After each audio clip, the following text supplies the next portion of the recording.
Seperti biasa ya Pak ya? Oh iya. Kita buat santai, relax. Siap. Kalau ada yang kurang atau apa nanti bisa diobrolkan gitu ya Pak. Oke, kita mulai teman-teman. Boleh. Selamat datang di Ngobatil, ngobrol santai bersama saya Rudy Kapil. Jadi di podcast ini kita akan membahas investasi dan perizinan dengan cara yang santai tapi tetap penuh makna. Jadi siapkan kopi atau teh, duduk yang nyaman, mari kita mulai obrolan hari ini.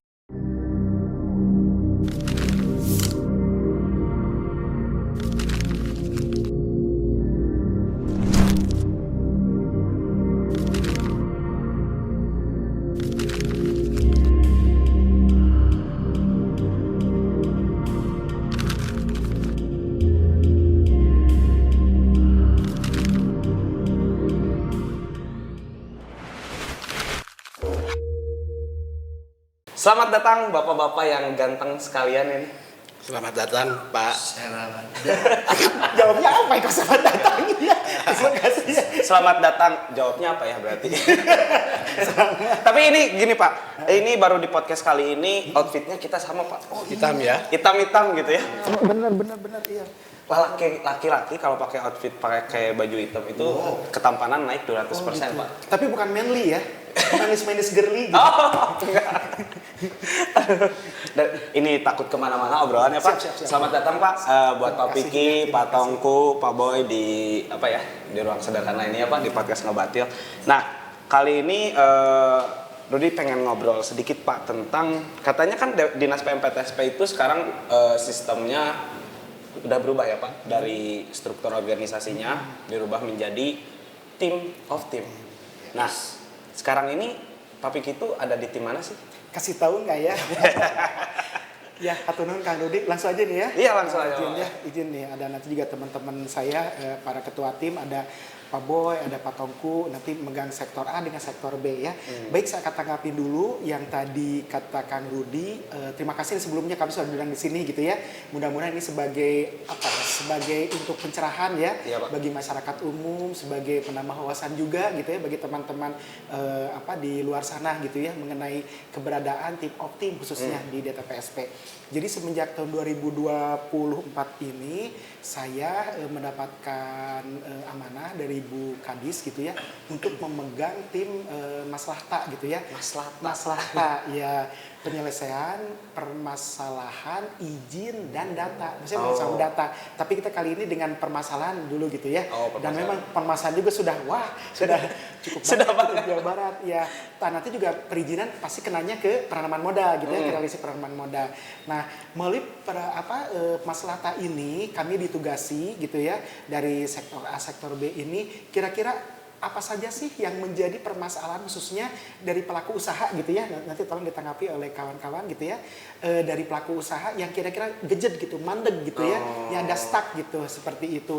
Karena kan dari mulai perizinan dasar segala macam itu harus ada beberapa yang dilengkapi dan memang ada di kewenangan OPD teknis gitu ya, dinas-dinas teknis. Nah itu biasanya kami nanti akan mengumpulkan dari para pelaku usaha, entah itu yang tingkat provinsi atau kabupaten kota, tapi umumnya kabupaten kota karena kebanyakan perizinan itu di kabupaten kota yang mengampunya.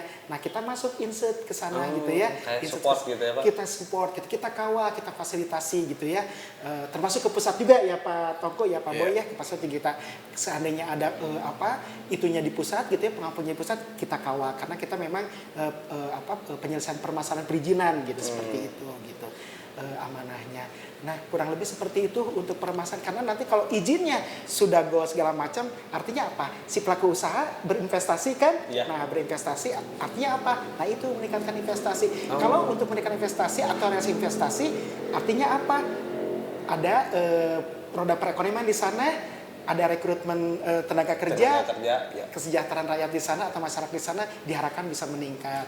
Itu filosofinya barangkali kan. Berarti itu motifnya ya Pak, adanya tim Maslahta. Iya, ini sebenarnya ini loh semacam satgas yang baru kali ini gitu. Semacam satgas. Iya, semacam satgas juga gitu ya. Kalau dari pusat atau dari yang lain menyebutnya seperti itu gitu. Kami semacam. Baik Pak. Terima kasih. Itu udah lumayan menjabarkan banyak banget itu Pak ya tentang ini. Kali ini Rudy tertarik sama tim A dan tim B ya Pak? Bisa digitukan ya Pak? Iya, digitukan. Digitukan, jadinya sudahnya keluar. Nah, Pak Boy gimana kalau sektor A itu bagian apa aja? seperti saya sampaikan bahwa ada Mas Pak. pimpinannya adalah Mas Pak. Piki. Oh, Mas Didampingi Piki. oleh Mas Boy sama Mas Tong. Baik, terima kasih. Jadi kami itu di sektor A itu, mohon maaf nih suaranya habis nyinden semalam nih. Aduh. Di sektor A itu ada PSK. PSK? Jangan salah tangkap dulu. PSK itu adalah pendidikan, sosial, kesehatan, Hmm. termasuk juga permukiman dan perumahan, Oh. termasuk PUPR. Itu salah satunya itu di sektor A. Nah, sementara untuk sektor B, Kalau sektor B apa aja, Pak? bisa menyampaikan. Baik, terima kasih Pak Boy ya. Jadi memang kita bagi tugas karena banyaknya perizinan yang harus kita selesaikan. Jadi kita bagi tugas. Kalau di sektor B kita kebagian untuk perizinan SDM. Ya betul. Kemudian ada perikanan, kemudian ada kehutanan dan lingkungan hidup. Begitu. Nah ini sebetulnya ini konsepnya awalnya ke perizinan yang ada di Provinsi Jawa Barat atau kewenangan Provinsi Jawa Barat. Namun ternyata dalam pelaksanaannya ada keterkaitan, Pak. Ada keterkaitan antara perizinan yang menjadi kewenangan di daerah atau kota kabupaten dan kewenangan yang ada di pusat. Ya. Nah ini yang harus nanti kita lebih lanjut Bisa bahas. dibahas. Begitulah Berarti kira-kira. masalah perizinan di Jawa Barat cukup banyak ya, Pak? Tadi Sangat banyak. ada berbagai banyak sektor gitu. Nggak banyak tapi kompleks. Tata kelolanya. Kompleks dan banyak ya. Iya. Sama ya. Nah, kalau kan tadi kita udah pengantar ya Pak, udah mulai mungkin teman-teman juga mulai bisa memahami bahwa perizinan di Jawa Barat itu tadi ya udah disebutkan. Nah, kalau kebanyakan Pak masalah yang sering terjadi ketika perizinan itu kan banyaknya stigma masyarakat, capek cenah izin teh susah, lama, terbelit dan sebagainya gitu. Sebenarnya masalah yang sering terjadi itu apa gitu Pak? Iya. Bisa di-share nggak teman-teman supaya para pelaku usaha juga nyiapin dulu nih kayaknya kalau sebelum kita ngurusin izin untuk usaha itu apa dulu? Iya. Karena saya koordinator, Iya. biasa bisa mendisposisi langsung disposisi. Oh, langsung disposisi di tempat? Bisa. Enggak deh, ini lebih ini ya. Baik, nggak apa-apa Pak. Bapak bisa disposisi ini, tapi saya punya pertanyaan yang nggak bisa didisposisi ya. Apa? Nanti aja udah ini. Iya. Jadi memang yang saat ini menjadi krusial harus banyak muncul yaitu terkait dengan persyaratan dasar. Persyaratan dasar ya? Betul, persyaratan dasar itu terdiri dari PKKPR, kemudian dokumen lingkungan atau Perling, kemudian PBG dan SLF. Nah itu mungkin yang kita concern di hal-hal perizinan seperti itu untuk lebih memudahkan karena ketika tata ruangnya sudah sesuai, dokumen lingkungannya sudah siap, PBG, SLF-nya sudah siap, perizinan berusaha relatif lebih selesai lebih cepat dan lebih mudah gitu. Nah jadi di situ mungkin kita akan lebih concern gitu. Mungkin ada tambahan nih dari Pak Boy ini. Betul, saya sampaikan sama penanya ini. Itu memang dari dulu kesannya itu berbelit, Iya, Pak. mahal, katanya biayanya segala macam lah. Sampaikan Pak itu betul sekali. Sebenarnya 3 hal itu yang jadi syarat dasar untuk mengajukan proses perizinan. Namun demikian jangan lupa itu sebagai syarat dasar. Sementara izin fungsinya dan izin utamanya tetap harus ada pemenuhan lain. Itu satu. Yang berikutnya itu utamanya itu apa? Komunikasi Komunikasi ya Pak? antara pemohon dengan pemproses izin. Apa yang saya sampaikan komunikasi, sekarang kan medianya sudah terbuka melalui medsos. Ketika kita mau mengajukan suatu perizinan, baca dulu di media sosial, di website kita atau di OSS, apa aja persyaratannya. Ketika tidak paham persyaratan itu, silakan komunikasi, menanyakan bentuknya seperti apa, mulai seperti apa, pasti akan kami informasikan harus seperti ini. Setelah semuanya lengkap, sudah jelas, paham, baru diupload. Insya Allah proses perizinannya akan cepat. Dan kita kecuali pajak, kecuali biaya-biaya distribusi seperti itu, di lain itu semua tidak ada biaya lagi. apalagi kalau diurus sendiri. Itu semuanya untuk keuangan provinsi itu free, tidak ada biaya sama sekali. Berarti khusus izin yang ada di provinsi itu gratis Pak? Gratis. Yang ada aja hanya PNBP. PNBP? PNBP pun itu tidak melalui PTSP, Ya. tetapi kepada langsung bayar ke BJB, itu langsung prosesnya nanti yang itu yang pada teknis seperti itu. Berarti tadi Pak kalau di iniin ya apa yang berkembang di masyarakat gitu kan izin lama tuh mungkin masyarakatnya belum paham ya Pak. Berarti langkah pertamanya itu sebenarnya konsultasi dulu ya, mempersiapkan persyaratan dasar. Iya, ada konsultasi Pak, konsultasi yang dilakukan langsung secara aktif oleh pelaku usaha. Iya. Ada juga aksi daripada pemerintah di mana harus sosialisasi terkait dengan regulasi yang baru gitu sehingga masyarakat lebih tahu lah gitu. Literasinya ya. Nah Pak, ini kita ke Pak Piki dulu ya Pak ya, biar nggak bisa didisposisi lagi. Iya, setuju. Pak Piki kan sebagai koordinator tim gitu. Nah, diantara kan pasti banyak ya Pak masalah-masalah yang terjadi di lapangan. Nah, Pak Piki sendiri mengatur tim ini gimana sih Pak? Apakah ada langkah-langkah jitu gitu Pak? Oke, iya. Memang ini baru ya tim of tim ini gitu ya bagi kami gitu ya, khusus bagi saya sendiri gitu. Jadi di sini betul kata Pak Boy tadi kata kuncinya komunikasi. Komunikasi lagi. Memang Pak hubungan yang gagal juga komunikasi ya Pak. Oke kita lanjut. Jadi komunikasi pada intinya karena tim of tim ini memang ada beberapa anggota yang masuk ke tim yang lain gitu ya Pak Boy ya. Nah gitu. Jadi tidak saja nanti di bawahnya Pak Boy nanti ada anggota-anggota tim lainnya, ada saja di itu atau di bawahnya Pak Tongku di tim yang pengawasan atau tim yang lainnya gitu seperti itu. Tapi kita memang perlu ada komunikasi dari awal gitu ya. Demikian juga saya dengan koordinator juga sering harus dilakukan komunikasi, harus dilakukan koordinasi juga gitu ya. Karena nanti pada saat kita ada suatu permasalahan khususnya tentang perizinan yang disebutkan Pak Tongko dengan Pak Boy, nah di sana kita harus berkoordinasi dengan anggota tim gitu ya. Karena pada dasarnya teman-teman di sini sudah mengetahui seperti apa penyelesaiannya itu kan kita harus berkoordinasi juga teman-teman itu dengan katakanlah kalau di kabupaten kota dengan kabupaten kota juga katakanlah OPD kabupaten kota OPD teknisnya koordinasi juga gitu ya melalui teman-teman dan teman-teman dengan apa anggota timnya. Jadi intinya seperti itu kan koordinasi gitu ya. Koordinasi komunikasi. Iya, dan selain dengan tim kita sendiri yang di internal komunikasinya dengan OPD teknis. Jadi kita harus harmonis gitu ya. Jadi yang saya tahu data PSP itu harus kuat dalam hal koordinasi dan komunikasi gitu. Karena ini apa ya dari kita ibaratnya ada ke bawah ada ke atas juga ya Pak. Ada ya seperti itu agile gitu ya. Jadi lebih lincah gitu ya, lebih sat gitu tah. Jadi koordinasi dan komunikasi itu mudah diucapkan. Tapi perlu skill sendiri sih. Tapi yang jelas kalau kita ada apa dan niatan kita ingin memperbaiki ingin membantu gitu ya memfasilitasi masyarakat, insya Allah sih ada. Insya Allah ada jalan ya Pak. Ada jalan karena niatannya kan membantu ya. Di sini juga kalau kita mau keluar ada kan exit jalan kayak gitu. Maksudnya exit. Berarti Pak ini kan dari satu tim Bapak kebagi lagi jadi 2 tim. Itu per timnya ada berapa orang? Ada kurang lebih 6 orang. Ya. Oh 6 orang. Masing-masing 6 ya. Bapak doang sendiri Pak. Bapak kan koordinator. Oh koordinator. Biarlah setiap disposisi 10%. 10% Pak. Komunikasinya maksudnya. Enggak ada. Nah. Jadi berarti udah dari sejak tahun sekarang ya Pak ya? Ya, dari awal tahun ini. Berarti udah jalan 6 bulan ya? Kurang lebih 6 bulan. Nah, udah ada masalah yang didampingi gitu Pak selama perjalanan pembentukan tim ini? Iya. Silakan mau siapa ini? Enggak kayaknya saya disposisi lagi karena itu teknisnya lebih ya, sudah ada beberapa yang kita selesaikan ya.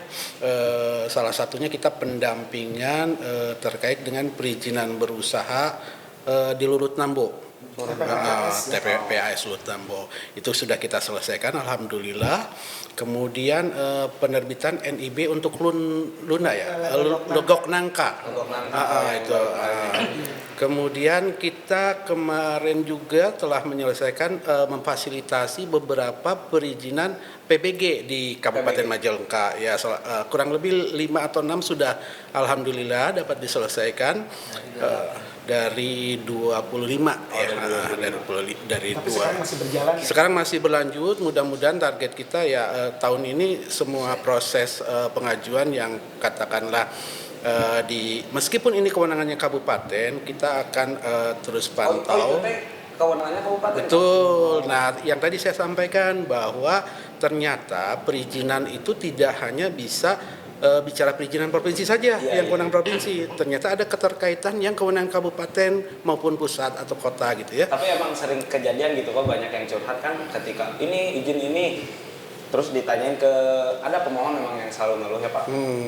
Ini mah kewenangannya ada di anu. Nah, Kewenangannya tingkat anu gitu. Oh berarti dengan adanya tim ini, betul. seenggaknya ya Pak ya, mensolidkan kabupaten ke sini, dari kementerian ke sini. Betul, karena kita ada fungsi memfasilitasi Pak. Jadi kalau kita tidak fasilitasi nanti dia pelaku usaha terhenti Pak pada posisi perizinan katakanlah persyaratan dasar yang tadi saya sampaikan.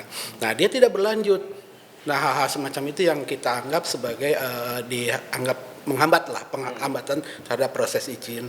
Nah lalu fungsi kita apa gitu? Nah disitulah kita akan terjun untuk membantu para pelaku usaha.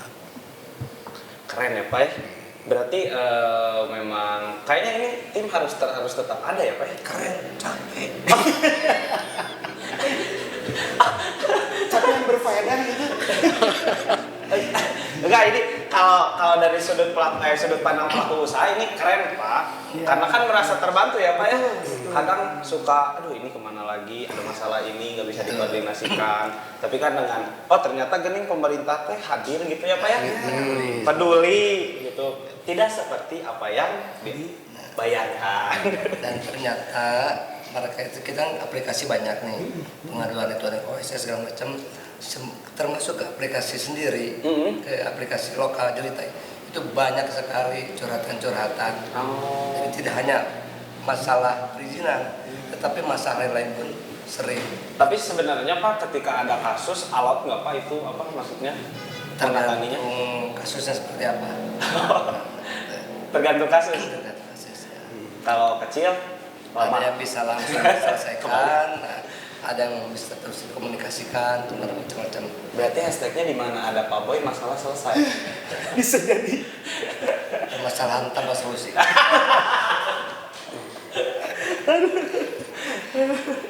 Nah, ini ya Pak, tim Pak Piki khususnya Pak Tongku dan Pak Boy ketika ada di situasi yang kompleks, Bapak sendiri pakai teknologi khusus nggak Pak untuk bantuan gitu menyelesaikan gini-gininya, ada nggak? Teknologi Ya misal seperti apa ya? pakai aplikasi anu buat ini gini-gini, pakai ini aja. Iya, seperti yang saya sampaikan, di kita itu untuk pemohon itu ada OSS, ya bisa termasuk aplikasi kita sendiri, Jelita. Terus juga ada span lapor. Apa Pak? Span lapor. Oh, span lapor yang dari Kemenpan. Seperti itu semua masuk, kita juga ada, kita mantau, dan semua curhatan masyarakat itu wajib kita tampung dan diselesaikan juga kita arahkan kemana. Makanya kita memfasilitasi seperti kemarin ke Majalengka itu sebetulnya kewenangan kota, tapi karena banyaknya informasi masuk ke kita kotak-kotakan ini mana dulu nih, kita bantu, kita fasilitasi.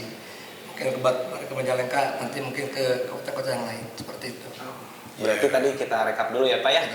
Ada Jelita, aplikasi asli dari Dinas PMPTSP Jabar, terus OSS RBA dari Kementerian Investasi, Span Lapor dari Kemenpan. Ada lagi Pak? Udah 3. Datang ke bawah langsung. Oh, oh ya, berarti bisa langsung ke front office ya? Lebih enak. Iya, lebih enak. Nanti ketemu siapa? Kalau ke front office Pak? Ada tuh. Ada yang paling cantik di bawah. Nah Pak, karena tadi udah lumayan banyak ngobrol nih Pak. Kayaknya dari perjalanan 6 bulan ini gitu ya. 6 bulan adalah ya Pak ya. Menurut tim Bapak sendiri, ada nggak apa yang harusnya dievaluasi? Iya. Atau gimana sih gitu? Ada. Iya, entah mau misalkan pesan ke pelaku usaha atau ke teman-teman pemerintah juga ya Pak ya? Iya. Kan karena tadi kuncinya mungkin karena Pak Piki juga bilang koordinasi komunikasi gitu. Kan ini juga bagian dari komunikasi ya Pak ya? Iya. Mangga Pak. Jadi Pak Kor dulu. Ya karena koordinasi terjadi itu ya, ada harmonisasi gitu ya, harus ada keseragaman pemikiran dengan baik OPD sesama DTPSP provinsi dan kabupaten, atau DTSP dengan OPD di provinsi juga, OPD dengan kabupaten kota. Nah, jadi harus ada komunikasi, harmonisasi gitu ya. Jadi kita menempatkan satu sama lain sama gitu. Jangan ada, kan kalau ada yang jomplang dianggapnya kita paling tinggi, nanti sulit gitu ya mereka menerima kita gitu, seperti itu kan. Jadi memang intinya komunikasi gitu ya. Tapi juga kita harus paham setiap daerah itu mungkin ada kekhasan masing-masing gitu ya. Ada kulturnya ya Pak? Ada kulturnya, kita harus menghormati seperti itu. Namun demikian, itulah kita harus menganggap mereka itu bestie kalau saya gitu ya, sebagai teman. Jadi kalau sama teman kan terkagok gitu ya, kalau kita minta anytime, misalkan ada penugasan, ya yang namanya pelaku usaha kan curhatnya kapan aja ya Om ya, misalkan ini mau nggak mau harus direspon, harus diselesaikan. Ternyata di kabupaten kota, nah kita harus masuk, barangkali tidak di luar jam kerja. Nah kalau kita udah menganggap mereka itu bestie kita, insya Allah walaupun via WA gitu mereka akan merespon, oh eta mah kieu. Responnya ke kita baik, enak ya Pak ya, cepat gitu ya, responsif gitu ya, dan kita juga bisa memfasilitasi dari pertanyaan pelaku usaha yang tadi ada kemandegan itu, seandainya ada di OPD provinsi maupun kabupaten kota. Barangkali Pak Tongku. Iya, paling menambahkan memang betul ya, ada komunikasi, ada koordinasi, karena ternyata kan tadi perizinan itu tidak hanya di provinsi, kemudian perlunya penyusunan kembali tim, di mana memang beberapa permasalahan harus yang menghadapinya harus memahami gitu. Kita ambil contoh kalau kita menghadapi permasalahan perizinan A gitu ya, tentunya si yang memitigasi masalahnya pun harus memahami tentang perizinan tersebut gitu. Kemudian kita juga menyampaikan bahwa koordinasi dengan, alhamdulillah, koordinasi dengan kota kabupaten kita cukup lancar. Cuman yang kita perlu jalin mungkin ke depan ini koordinasi dengan pusat atau kementerian. Betul. Nah ini yang harus kita lebih tingkatkan. Kita masih mungkin dengan BKPM ya yang cukup bagus karena mungkin kita sering berinteraksi dengan mereka, tapi untuk sektoral kita masih perlu ditingkatkan. Itu karena mungkin. ke kementerian geser yang lain juga agak susah ya Pak ya? Ya mungkin masih harus ditingkatkan sih ya. Saya pikir kalau seandainya kita mau bersilaturahmi lebih dekat dengan mereka, insya Allah bisa ya.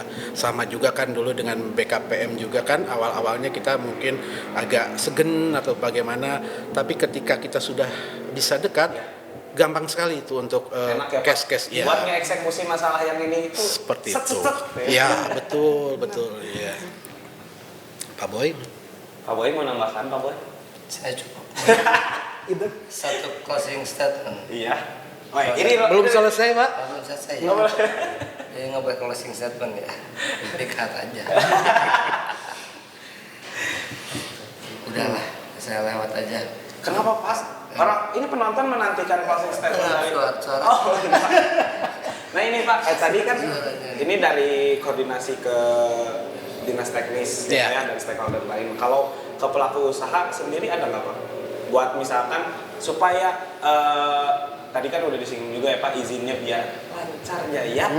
Boleh diingatkan kembali Pak? Iya.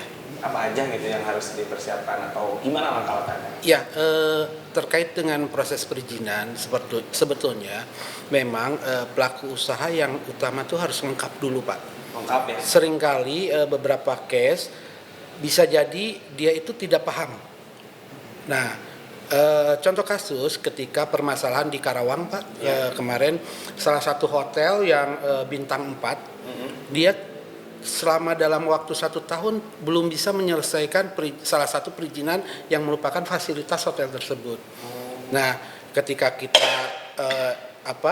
kita bantu, ternyata tidak lama Pak. Jadi prosesnya dan sekarang sedang berproses dan mudah-mudahan dalam waktu minggu ini bisa selesai gitu. Nah, hal-hal semacam itu sebetulnya mereka itu mungkin tidak tahu, mungkin tidak tahu atau ada perubahan kepengurusannya, bisa macam-macam gitu. Macam-macam ya ininya ya Pak, faktornya. Betul.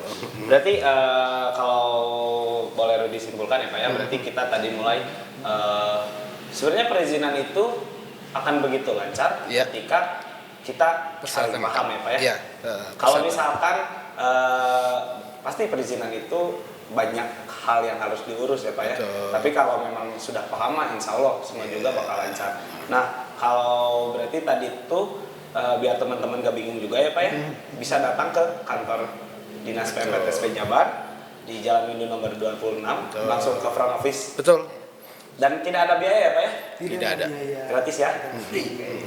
Nah jadi di website jangan lupa oh di website juga ada ya Pak ya? Di dpmptsp.jabar.go.id. Nanti ada fitur pengaduan ya Pak? ada pengaduan di situ. Jadi teman-teman yang mau ngurus izin di Jawa Barat, pokoknya semuanya akan diurus cepat kilat. Ya Pak ya? Kalau ada masalah, ada Pak Piki. Kalau ada masalah, ada Pak Tongko. Ada masalah juga? Ada? Pak Boy. Pak Boy. Aduh Pak, tapi kayaknya waktu nggak kerasa Pak ngobrol teh. Padahal masih banyak ini teh ya. Masih banyak. Tapi nanti boleh kita jadi segmen-segmen selanjutnya ya Pak ya. Iya. Terima kasih buat Pak Piki, Pak Tongko, Pak Boy yang udah mau mampir ke Ngobatil dan berbagi pengalaman yang dan informasi menarik Pak. Semoga obrolan hari ini tuh memberikan banyak manfaat. Pasti Yang pasti nanti semoga teman-teman kalau bingung tambahin pekerjaan aja ke bapak-bapak ini. Karena bapak-bapak ini senang banget kerjanya. Jadi jangan sungkan untuk datang ke kantor kita atau aplikasi yang sudah tadi kita sampaikan. Terima kasih, sampai jumpa di podcast Ngobatil selanjutnya.